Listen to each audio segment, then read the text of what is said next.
en el Evangelio de Juan,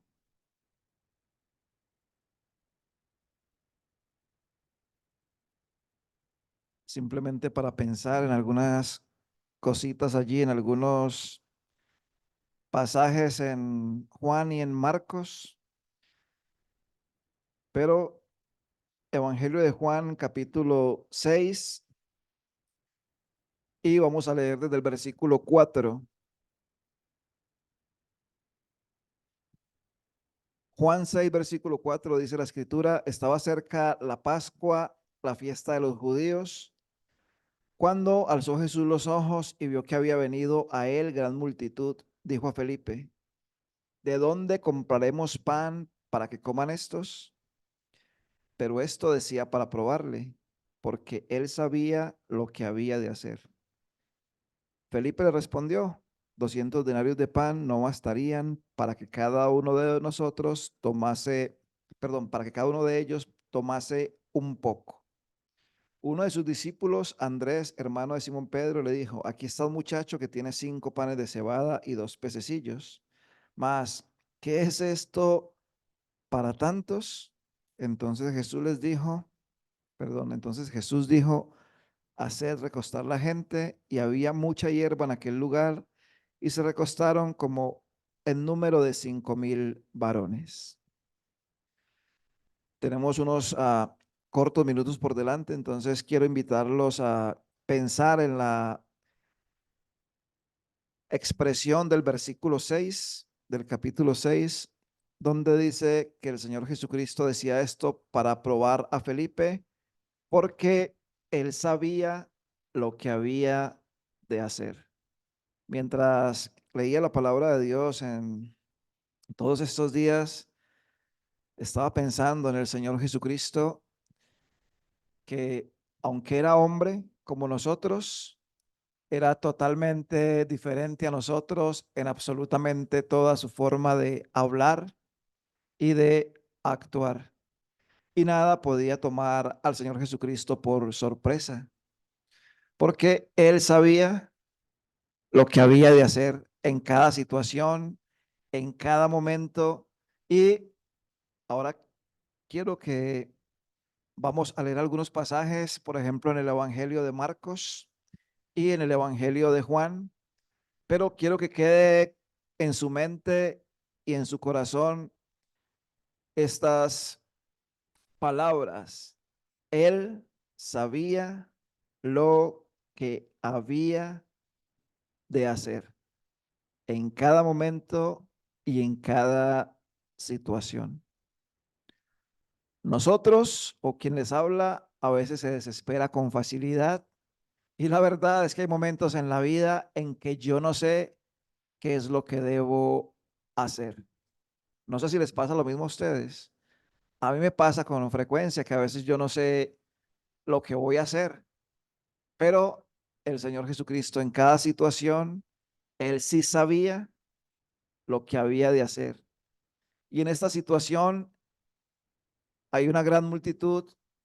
El Señor Jesucristo quiere alimentarles, y simplemente para probarle le dice a Felipe que, versículo 5 dice: cuando alzó Jesús los ojos y vio que había venido la gran multitud, dijo a Felipe: ¿de dónde compraremos pan para que coman estos?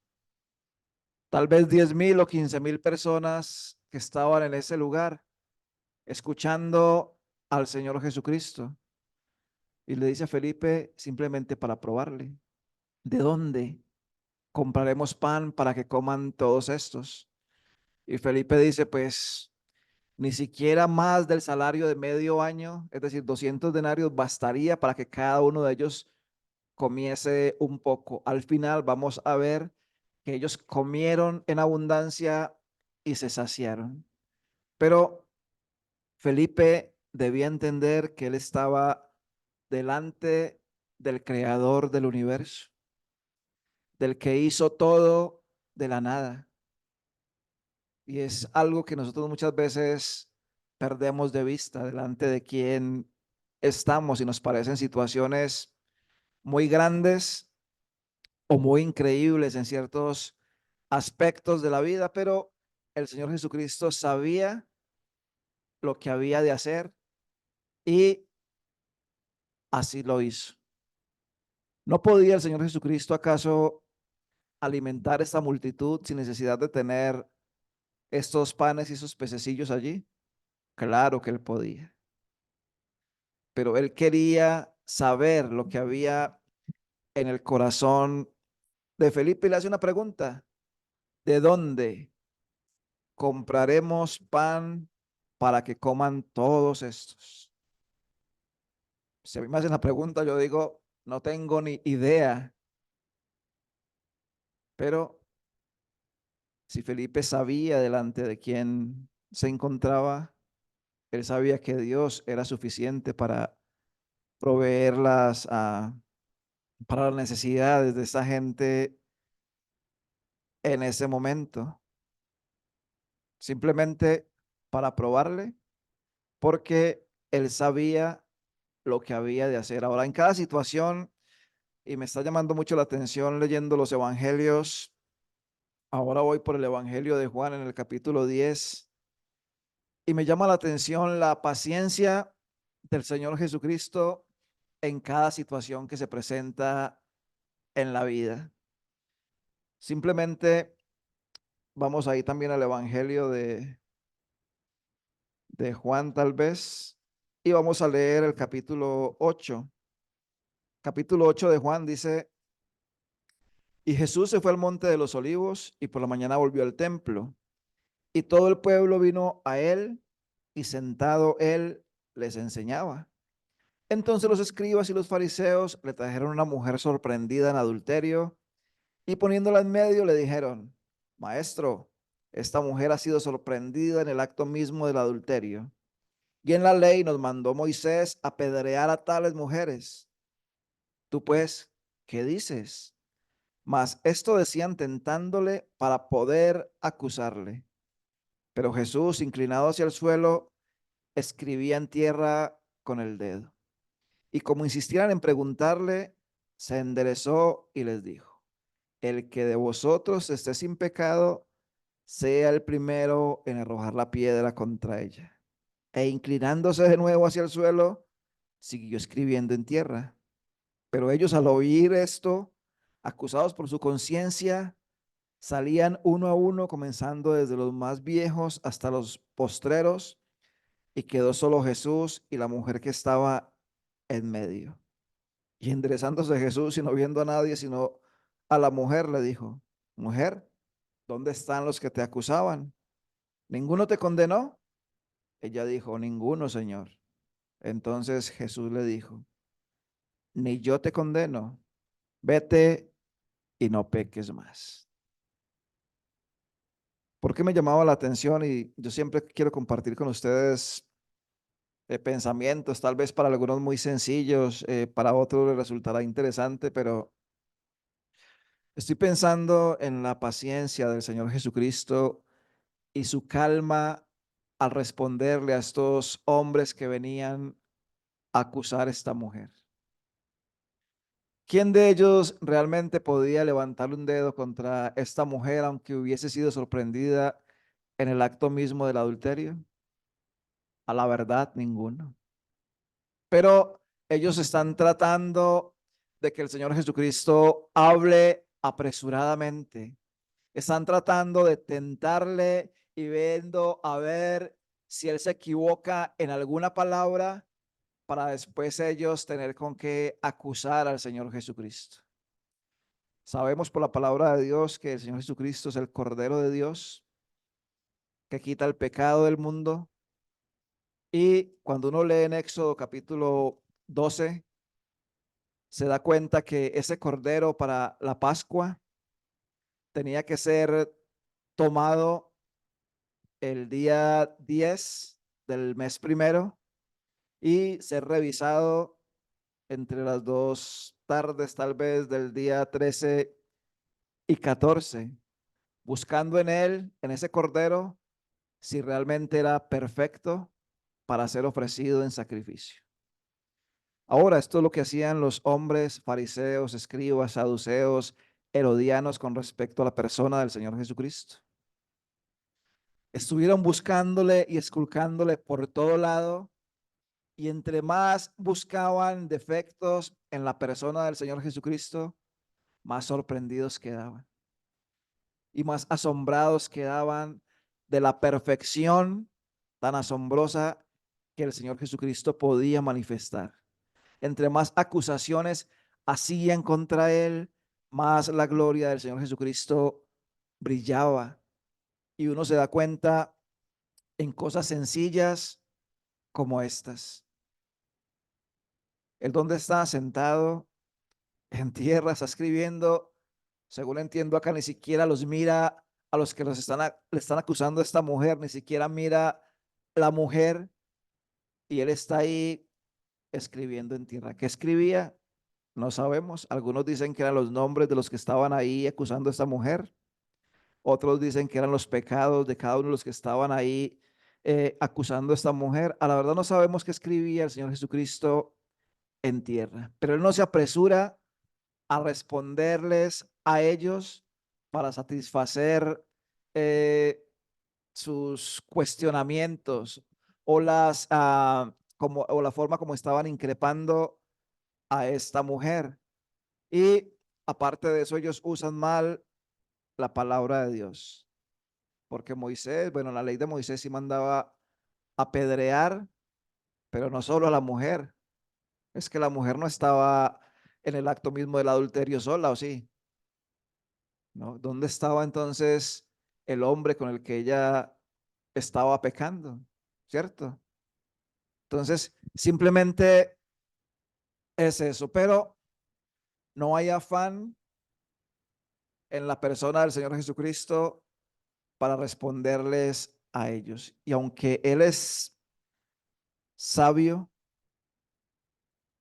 no se apresuró a hablar. No sé si a usted le pasa, a mí también me pasa. Yo a veces me apresuro a responder y no pienso. Y a veces le hacen preguntas a uno y uno quiere responder de una vez, porque uno cree que es muy sabio, que uno se las sabe todas, que uno conoce absolutamente todas las cosas de la palabra de Dios, y a la verdad no es así. Dígame, ¿qué hay de malo si le hacen una pregunta a uno y uno dice, no sé? ¿En qué se avergüenza uno en cuanto a eso? ¿Cuál es la vergüenza de decir no sé?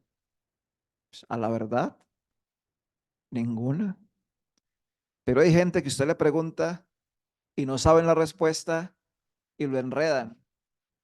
Lo envuelven en por ahí 50 metros de cuerda y a la final no le dicen nada a usted. Y usted como se cansa de escuchar a la persona dice, ah, sí, ah, bueno, bueno, está bien.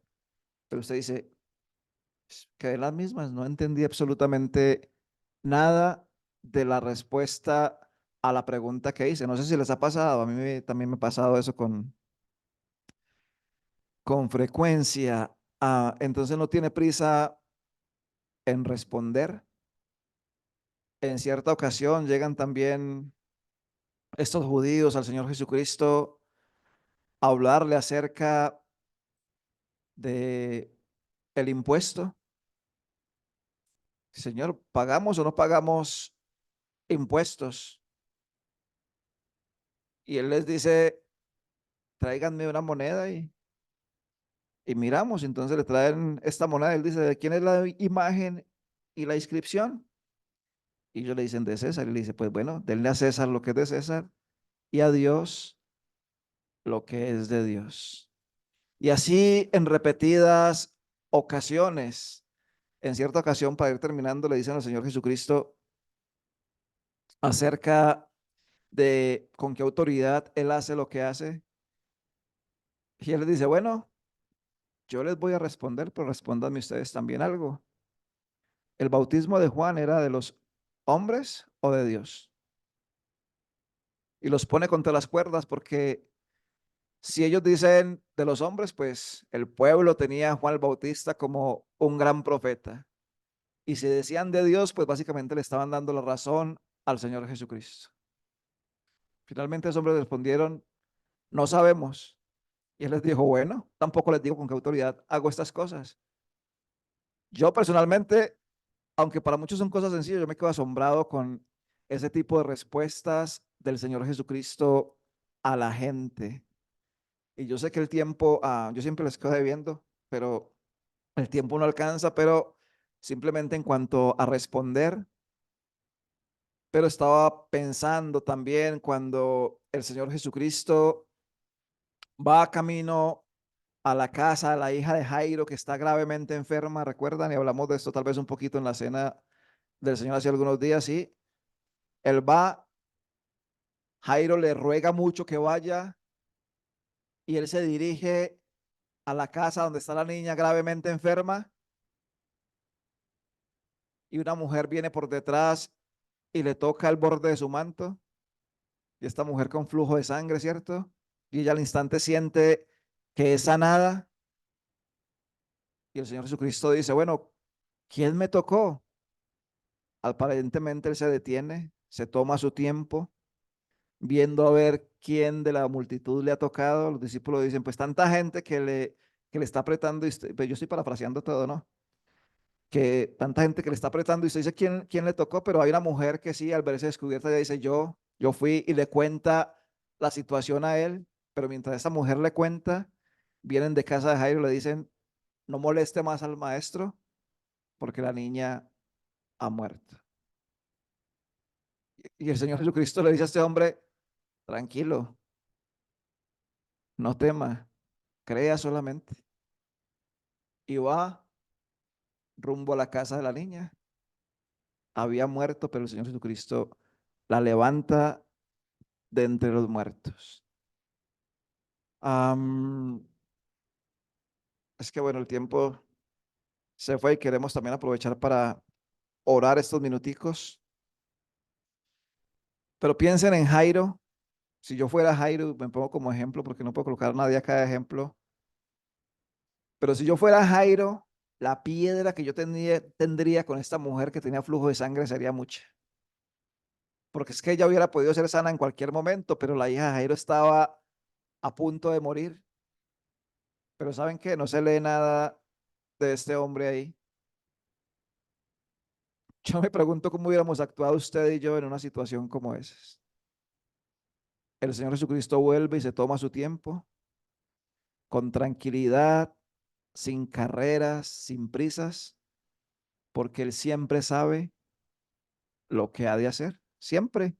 En cada situación el Señor Jesucristo sabe lo que tiene, perdón, lo que debe más bien hacer en cada situación que se presenta en la vida. Lean Juan capítulo 11, se van a dar cuenta también del caso de Lázaro.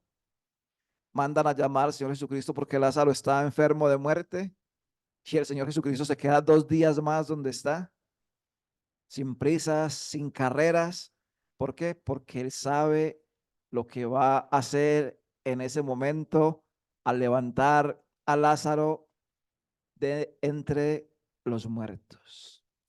Lean también en Marcos capítulo 6 cuando el Señor Jesucristo está en el monte orando y los discípulos están batallando en medio del mar y están fatigados porque el agua se está entrando en la barca y se está hundiendo. Dicen Marcos que el Señor Jesucristo viéndolos remar con fatiga, vino a ellos caminando sobre el mar. Y uno dice, es una noche probablemente muy oscura, con olas levantándose muy fuerte. El Señor Jesucristo está en un monte. ¿Cómo los ve? Porque Él es Dios. Así como vio a Natanael debajo de la higuera, Él es Dios. Nada se escapa de su vista, nada se escapa de su conocimiento. Y entonces Él les ve remar con gran fatiga. Y apenas vio que no podían más, Él llega donde ellos. Para ir terminando de orar, me disculpan. Ah, ¿cuántas veces remamos nosotros con gran fatiga? Y parece que estamos cansados y no podemos más y queremos tirar la toalla y desfallecemos y tratamos de desmayar. Pero uno, el Señor Jesucristo está intercediendo por usted y por mí como estaba orando en aquel monte ese día, seguramente por sus discípulos. Dos, Él ve cada una de nuestras situaciones y de nuestras necesidades. Y tres, Él actúa a su tiempo, porque Él sabe lo que ha de hacer, porque Él no tiene prisas como las prisas que manejamos nosotros. ¿Acaso no podía el Señor Jesucristo desde el monte trasladarse inmediatamente hasta la barca? Claro que sí podía hacerlo, porque leemos en el Evangelio de Juan que cuando el Señor Jesucristo entra a la barca, enseguida la barca llegó al lugar donde iban. Enseguida, dice, llegó la barca al lugar donde iban. Pero él deseaba también en ese momento ver lo que había en el corazón de sus discípulos. Y a veces tenemos que pasar por situaciones diversas, pero el Señor no es ajeno a ninguna de nuestras situaciones. Simplemente eso, hermanos, hermanas, el Señor Jesucristo no tiene prisa en actuar y no actúa con prisas en absolutamente nada. ¿Por qué? Porque Él sabe lo que va a hacer con usted y conmigo, cualquiera que sea su situación o mi situación. Lo dejamos ahí, oramos y seguimos con Daniel. Amado Padre, te damos gracias por tu Hijo amado, el Señor Jesucristo, por su calma, por su paciencia. Padre, gracias que el Señor Jesucristo sabe lo que ha de hacer en cada momento y en cada situación. Y pensamos también en los discípulos, amado Dios, cuando Él estaba allí recostado sobre aquel cabezal en esa barca y se levanta esa gran tempestad también en medio del mar.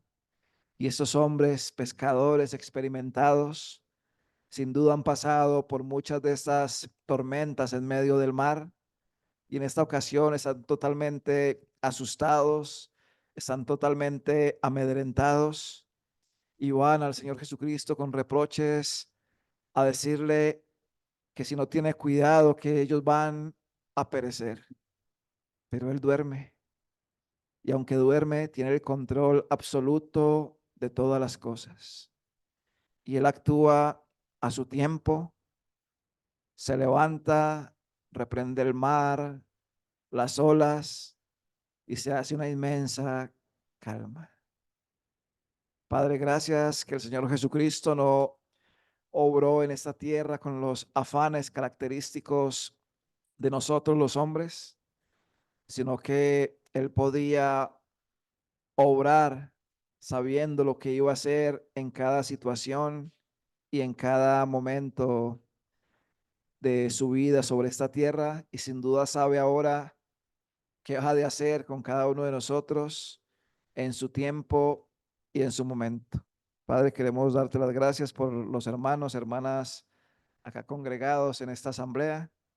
Rogamos que tú les ayudes a crecer en el conocimiento de la gracia del Señor Jesucristo, que fortalezcas, que les animes, que les establezcas, que les des sabiduría e inteligencia espiritual para poder no solamente leer y estudiar tu palabra, pero poderla aplicar a sus vidas y a quien te habla lo mismo, amado Dios, porque a veces estamos buscando cosas como tan grandes, tan sorprendentes en las escrituras y no nos maravillamos en las cosas hermosas que tú tienes y que hablas de tu Hijo amado, nuestro Señor Jesucristo. Rogamos, amado Dios, por Richard, que tú le sigas ayudando en su recuperación. Rogamos por el hermano Ramón también que tú le sigas ayudando con a las dificultades o con su trabajo abundante por estos días.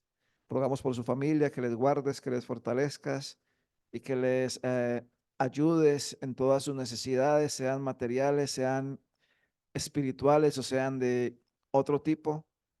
Que tu gracia y tu misericordia les ayuden. Y Padre, también ponemos en tu presencia a cada uno de los hermanos y hermanas de esta congregación. Los encomendamos a tu gracia y a tu fiel cuidado, rogándote que tú obres en cada una de sus vidas, en cada una de nuestras vidas. Gracias por traernos con bien en esta noche a David y a mí hasta la congregación para poder compartir con los hermanos este buen tiempo de leer tu palabra y de clamar a ti. Y Padre, clamamos a ti en el nombre glorioso y precioso del Señor Jesucristo, sabiendo que tú harás conforme a tu voluntad, y rogamos que nos ayudes a entender y a aceptar que tu voluntad es buena, es agradable y es perfecta. Y Padre, que podamos someternos a tu voluntad sin recriminaciones. Y quien te habla te ruega que le ayudes a tomar buenas decisiones, a ser sabio a la hora de responder y a la hora de actuar. Oramos así en el precioso nombre del Señor Jesucristo. Amén.